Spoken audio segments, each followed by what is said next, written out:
What was some of your hardest times, like in the industry and personally, if you could share with us? Sure.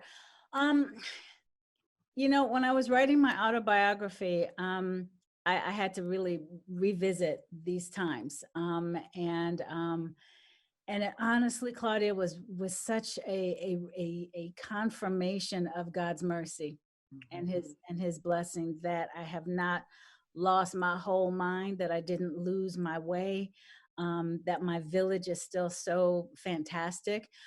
Because our industry. You don't work all the time. Our industry, if you are a woman or a female, if you are a person of color, those are challenges. They're not crutches to me. They're certainly not obstacles. They're just a part of the narrative that you decide how you're going to let people play those cards, if at all.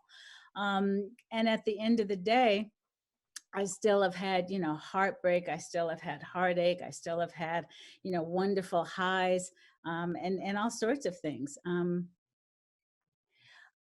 I've had two miscarriages.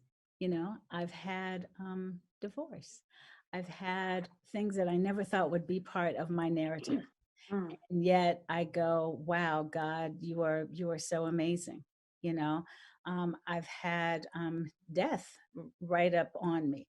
I was involved in a head-on collision, and my friend who was driving was killed. Wow.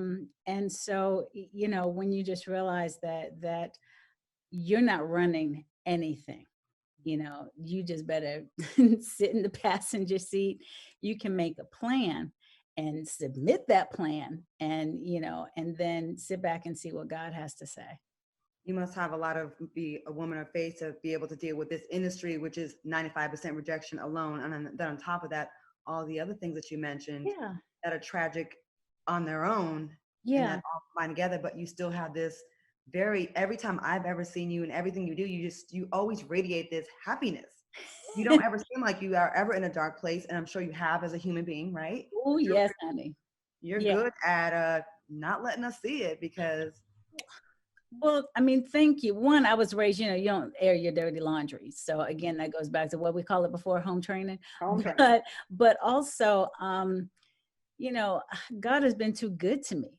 And so I had made up in my mind when I was towards when it felt like Facts of Life was kind of coming to an end after 9 years. And I just said, you know what, I'm not going to be a has-been at age 16, 17, 18.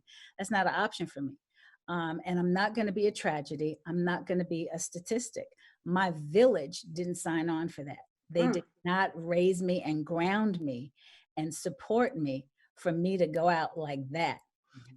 So those were really, the touch points for me in terms of keeping my sanity. Now, don't get me wrong. Sometimes it's been hanging on by a thread.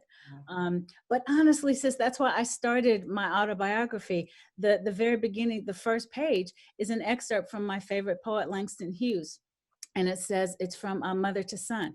And the excerpt that I use is, well, son, I'll tell you, life for me ain't been no crystal stair, because people think, oh, she ain't been through nothing. Yeah. People look at me and think I ain't been through nothing. And, I understand where that comes from, but don't get it twisted, family. I've been through it. I have been through it, and just because I don't wear it on my sleeve, and I don't let it live in my spirit, because it's not going to affect my health. You're not going to come up in my temple and disrupt this, with negativity and that degree of, whether it's pain or unforgiveness or anger and all. They ain't got no place for that in here. We're not doing that.